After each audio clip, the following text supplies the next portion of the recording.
Olá, estamos começando mais um Farofa Crítica, um programa onde pensar é o nosso principal ingrediente. A cada programa, intelectuais, ativistas, artistas e outros arteiros comentam sobre temas contemporâneos. Farofa Crítica é uma produção do CELAC em parceria com o Departamento de Jornalismo e Editoração da ECA USP. Acesse o nosso canal youtube.com/farofacrítica e não esqueça de clicar no sininho para receber novas notificações. Avise aos amigos, convide os familiares para acessar e inscrever-se no Farofa Crítica para aumentarmos o nosso número de inscritos.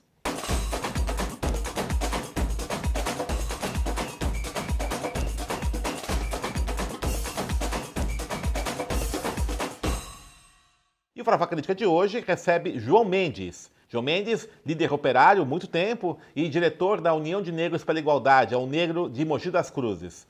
Mendes, obrigado por ter aceito o nosso convite. Você mandou para mim um tempo um vídeo que mostra uma linha de montagem na fábrica da Itaipava, me parece, não é isso? Isso. Né? Itaipava, né? E essa linha de montagem não tinha nenhum operário, né? Tudo automatizado. Está acabando a classe operária no Brasil? Acabando talvez não, mas diminuindo bastante. Em primeiro lugar, agradecer o convite, né?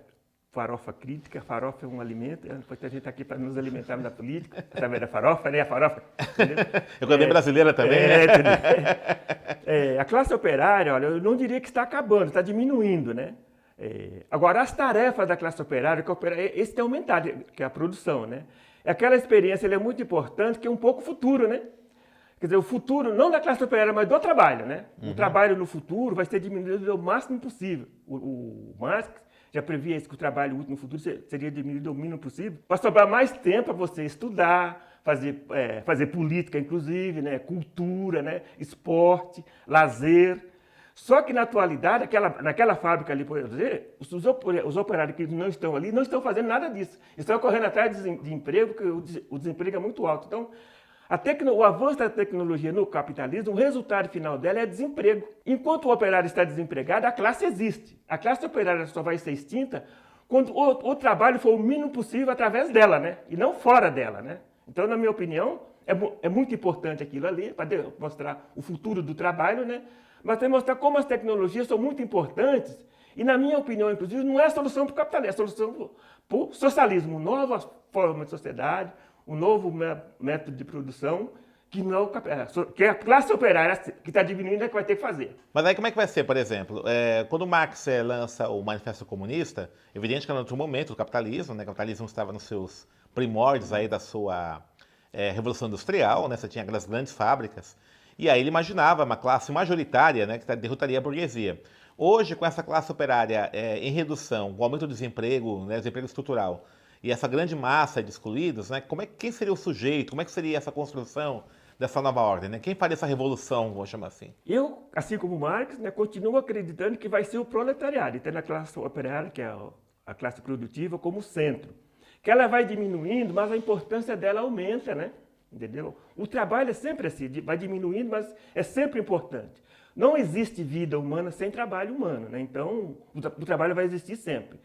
Esse sujeito, ele fica mais difícil de ser encontrado porque o que prevalece no mercado hoje, no mercado de trabalho, não é o trabalho produtivo, é o trabalho improdutivo, né? Mas é o trabalho, entendeu? Então eu acho que O que seria esse trabalho improdutivo? O que seria isso? seria um trabalho que não produz riqueza diretamente, está mais ligado ao consumo, à distribuição do produto, né? A serviço, comércio? Serviço e comércio, não diretamente à produção. A produção, mas aí também, se a gente observar, as novas tecnologias também estão chegando. Você vê que a uberização do mercado de trabalho está informalizando mais ainda o trabalho existe, entendeu? Ele está sendo informal. No caso do Brasil, desgraçadamente, com o novo governo que a gente tem aí, vai piorar essas condições, né? Quer dizer, hoje, por exemplo, a uberização, por exemplo, né? É tudo motoqueiro, aumentou muito o trabalho de motoqueiro, acidentes também aumentou muito. O trabalho continua sendo a fonte de riqueza e de manutenção, de evolução da humanidade. Agora, como é que ele é utilizado, como o capitalismo o utiliza, eu acho que aí está o nosso centro. O sujeito hoje, o sujeito revolucionário, o sujeito que vai fazer essas transformações todas, continua sendo o proletariado. As camadas do proletariado que está havendo mudança. A classe que produz riqueza, que é a classe operária, que é do chão de fábrica que a gente chama, esse tende a diminuir mesmo. Historicamente, ele tende a diminuir. Mas a classe, no seu conjunto, o proletariado, por exemplo, ele tende a aumentar. Então, a gente precisa entender hoje como é que está essa composição do proletariado. Mas o proletariado existe e ele é crescente.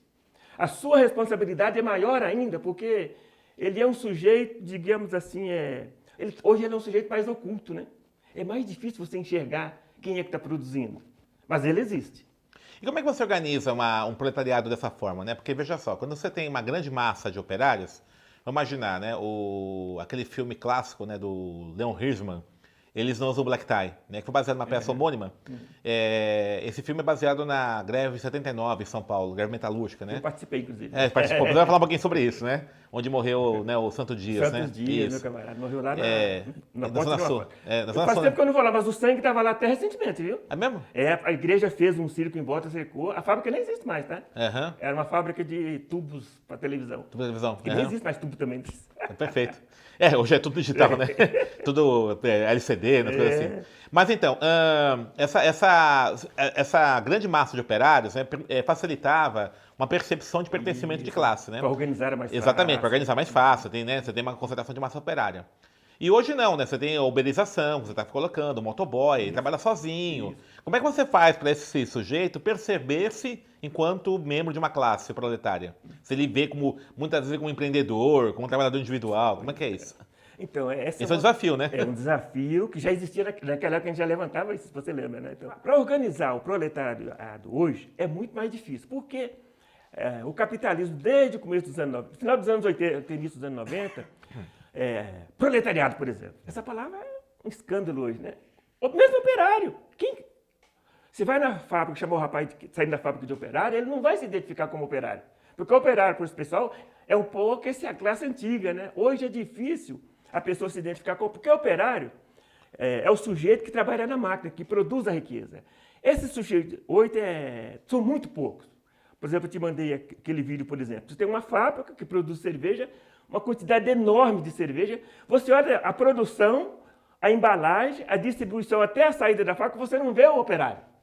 É tudo computador. Alguém está atrás do computador comandando tudo. Então é muito difícil organizar essa classe hoje. Né? Esse problema da identidade, ele é muito importante para nós. Mas a burguesia nos roubou isso. Infelizmente, nós perdemos a identidade operária dos anos 90 para cá. A gente precisa fazer um trabalho hoje para recuperar. Esse operário que está lá no computador comandando, ele tem que se identificar que ele é o responsável, que ele é o operário. Ele é essa evolução da fábrica até o computador. Perfeito. Quando eu vinha hoje no ônibus para cá, eu estava pensando, inclusive, que na minha época, no começo dos anos 90, surgiu o CAD-CAM. Que é isso, né?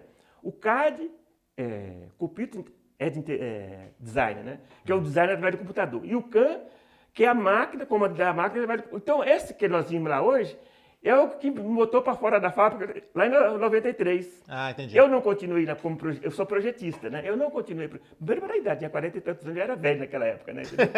Também porque eu não sabia trabalhar com computador. Mas aquele CAD-CAM do final dos anos 80 e início dos anos 90 é o que apareceu agora na fábrica de cerveja. Quer dizer, um operador que opera um computador, que ao mesmo tempo faz o desenho, ou seja, organiza, projeta a fábrica, constrói a fábrica, monta a fábrica, produz o produto, embala o produto, manda o produto para fora da empresa através do computador. Entendeu? Então, essa é a indústria de hoje. O operário é extremamente diminuído do ponto de vista da quantidade, mas aumentou a sua importância. São muito menos operários hoje, fazendo o mesmo trabalho de milhares de operários há umas décadas atrás. Ou seja, a importância do operário, do que opera a máquina, aumentou hoje. Ele tem que ser um operário mais qualificado, ele tem que operar o computador. Mas pouquíssimos operários comandam a fábrica inteira. Isso demonstra também que a burguesia, enquanto classe, ela é desnecessária. Ela é desnecessária. Que essas grandes plantas industriais, que no passado era a referência, hoje não é mais, hoje são os módulos, entende? Mas continuam sendo construídos, comandados pelos operários. Então, isso que eu quero frisar, que a importância da classe operária, a importância do operário, enquanto produtor de riqueza, enquanto trabalhador, ela aumenta muito nessa fase agora do comando da máquina, através do computador. Fala um pouquinho da greve de 79, né? Você participou, uma greve histórica aí dos metalúrgicos, né? Como é que foi essa greve aí que inspirou esse filme, né? E teve a trágica morte aí do Santo Dias? Isso, então. Na verdade foi 79, né? 79, 79, isso. Aquela foi uma das primeiras greves gerais que nós fizemos, né, em 79. Em 79, eu trabalhava em Piracicaba, né, na Caterpillar, que é uma fábrica de tratores, né? Aliás, é a maior do mundo, né? Eu trabalhava aqui em Santo Amaro, construí a fábrica em Piracicaba, eu fui transferido para lá. Aqui era grande, lá era maior, ainda uma fazenda lá, entendeu? Naquela época nós fizemos uma greve, tinha as comissões de fábrica, né? Em 79 era regime militar, então, Sim. situar, né, entendeu? Era os militares. A Figueiredo, né? Eu, em Piracicaba, nós também paramos em Piracicaba, fizemos greve em Piracicaba, fazia tempo que não fazia greve lá, entendeu? Uma cidade do interior, né? Foi a primeira grande greve. E naquela greve, aqui em São Paulo, foi assassinado Santos Dias da Silva, camarada meu. Foi a greve dos metalúrgicos, né? Dos metalúrgicos. Isso, né? Mas foi geral, porque foi no Brasil, no estado de São Paulo inteiro e no Brasil inteiro também. Dos metalúrgicos, parou, né? Naquela época, nós tínhamos em São Paulo, o Sindicato dos Metalúrgicos é o maior, ainda é hoje o maior ainda, né? Tinha campanha só de São Paulo, do Metalúrgico de São Paulo, e tinha campanha dos metalúrgicos do interior. Ah, era separado. Era separado, entendeu? Tá, então, a negociação. Inclusive, na Fiesp, inclusive, o atendimento era separado. A data base é a mesma, né? Novembro, né? Era novembro. Tá.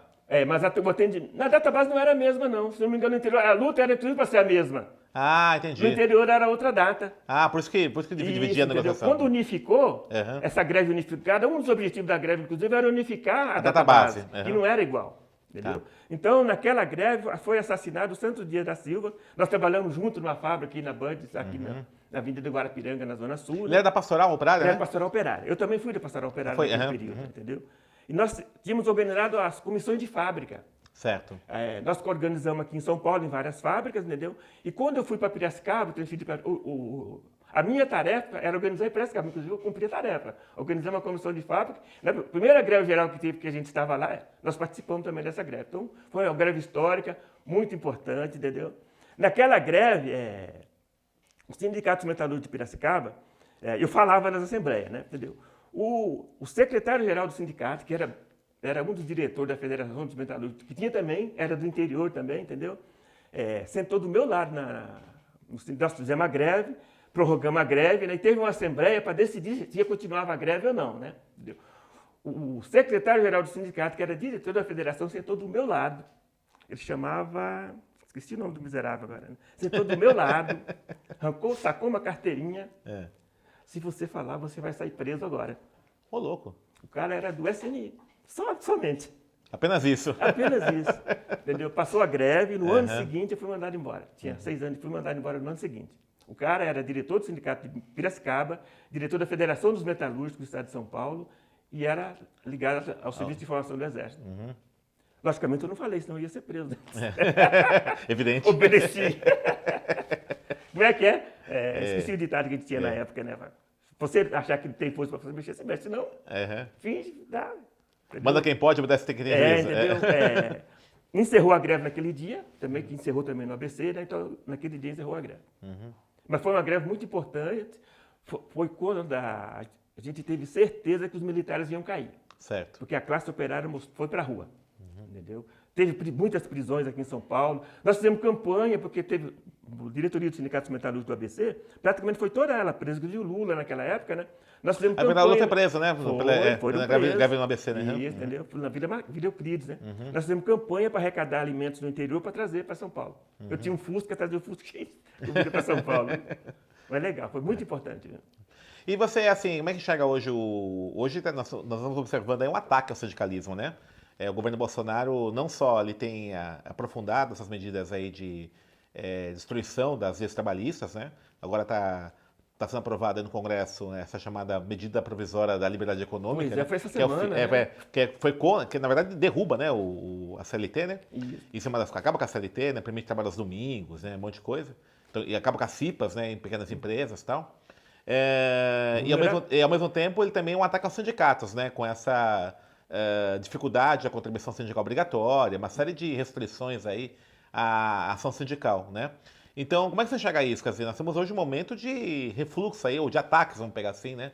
Ao trabalhador, né? Num momento, inclusive, que você colocou agora há pouco, né? De uma dificuldade de organização da classe operária, né? Como é que a gente faz isso? Como é que fica agora?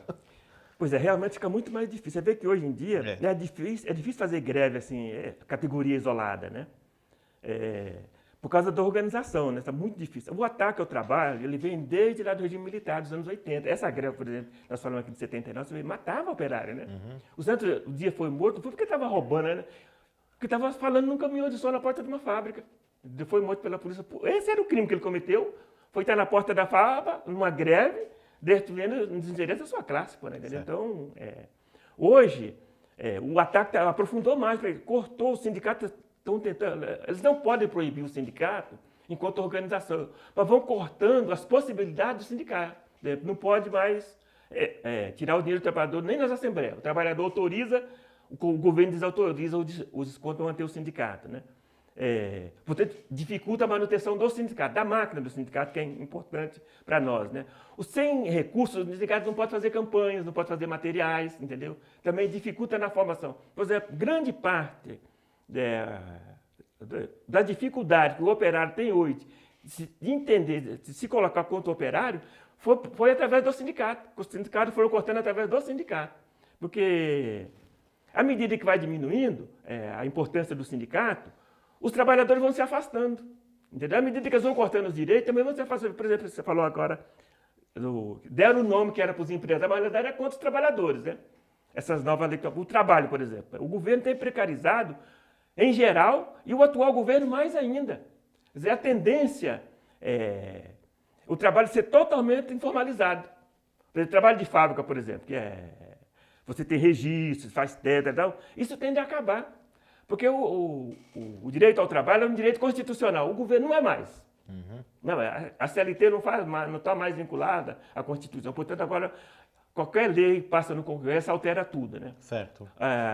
O direito à aposentadoria era constitucional, também não vai ser mais agora, então eles podem alterar. Então vai cortando esse direito, vai precarizando cada vez mais as condições do trabalho e do trabalhador. Então isso vai dificultando cada vez mais.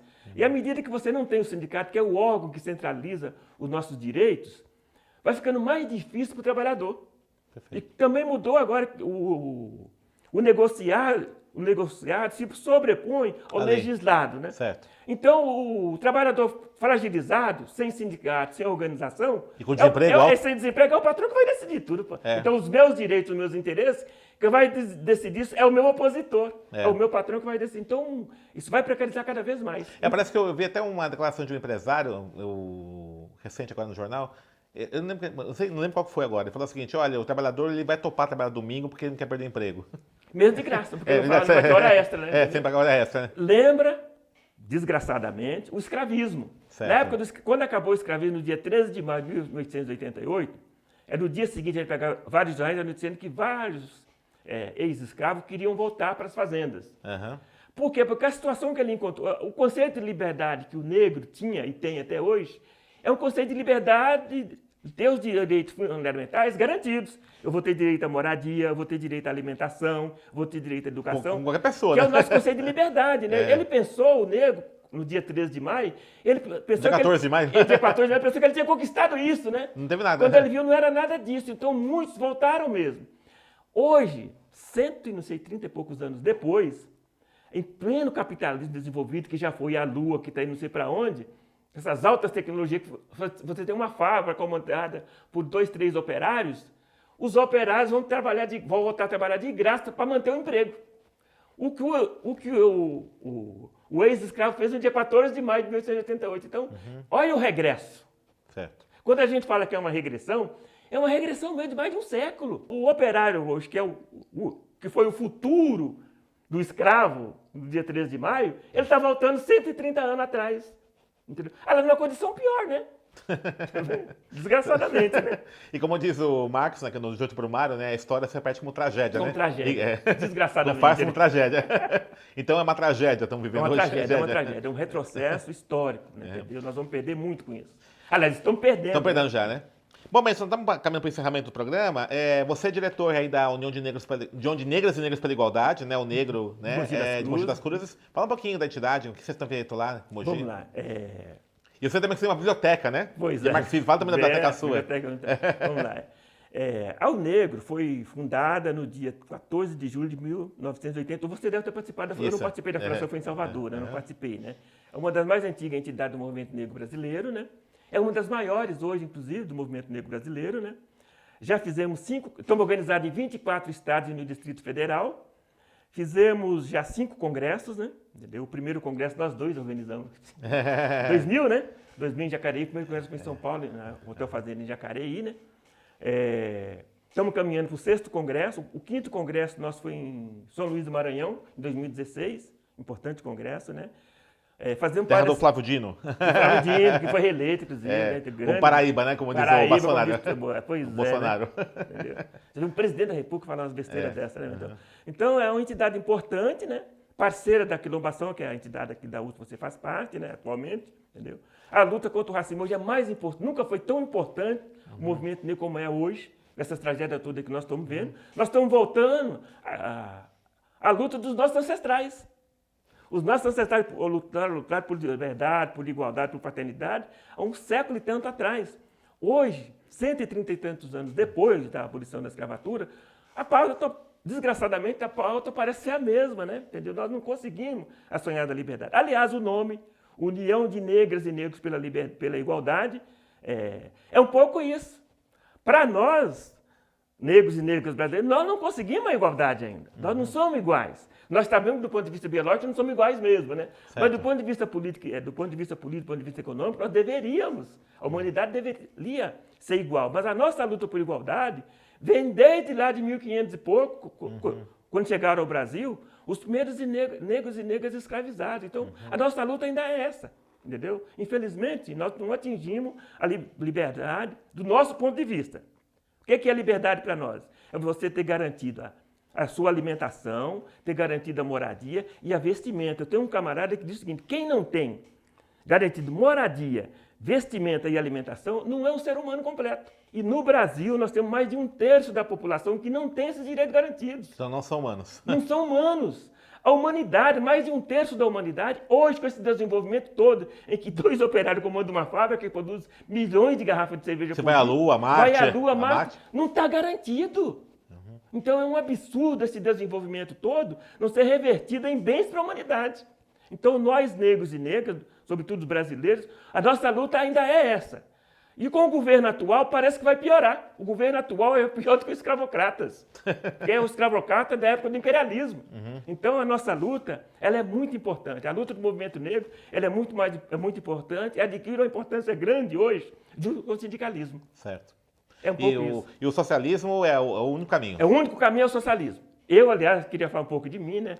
Eu sou comunista, milito no Partido Comunista do Brasil desde 1974, portanto, estou há 45 anos lutando pelo socialismo. Na minha opinião, a única saída para o Brasil e para a humanidade é o socialismo. E o socialismo é um projeto do proletariado, é um projeto que a classe operária mundial e brasileira vai realizar. E já realizou em alguns países, portanto, não é mais utopia. Certo. A China, apesar de toda a desgraceira, é um país, um dos mais avançados tecnologicamente hoje, mas sustenta 1,5 bilhão de humanos. Na época do imperialismo, do neoliberalismo dos anos 90 para cá, no Brasil, o governo Lula colocou cerca de 30 milhões de brasileiros acima da linha de miséria, né? A China, no mesmo período, colocou 150 milhões de chineses acima da linha de pobreza. Então, o socialismo é a saída. Ó, Cuba! O imperialismo, esse poder enorme que tem, não conseguiu derrubar. Está lá firme, Cuba é o nosso exemplo. Aqui na América Latina, vê a Coreia, vê o Vietnã. Essa é a saída para a humanidade. O socialismo é a única saída. Eu me orgulho de fazer parte desse movimento há 45 anos. Perfeito. Mendes, valeu. Obrigado aí, né? Espero que você venha, né, novamente aqui. Quem sabe, né? Já no regime socialista. Oh, pois é, né? Legal. Obrigado. Ou com os nossos direitos garantidos. Ou pelo menos isso, pelo menos isso. Né? Então, ou o fim do Bolsonaro, né? Vamos ver. Né? Já é um grande passo importante. Aliás, para chegar no socialismo, sem derrubar o Bolsonaro, não chega. Ah, com certeza. Obrigado, Mendes. Beleza, meu camarada. Valeu. Gente, estamos encerrando mais um Farofa Crítica, que hoje recebeu o João Mendes, liderança operária, comunista, 45 anos, né? Diretor da União de Negras e Negros pela Igualdade de Mogi das Cruzes, e que falou aqui um pouco sobre os desafios do movimento operário. Acesse nosso canal, youtube.com/farofacrítica. Não esqueça de clicar no sininho para receber notificações de novos programas e convide os amigos, familiares, as pessoas que você conheça para também inscrever-se no nosso canal. Estamos fazendo uma campanha grande aí para aumentar o nosso número de inscritos. E para encerrar, uma frase do Karl Marx. A emancipação dos trabalhadores será obra dos próprios trabalhadores. Até!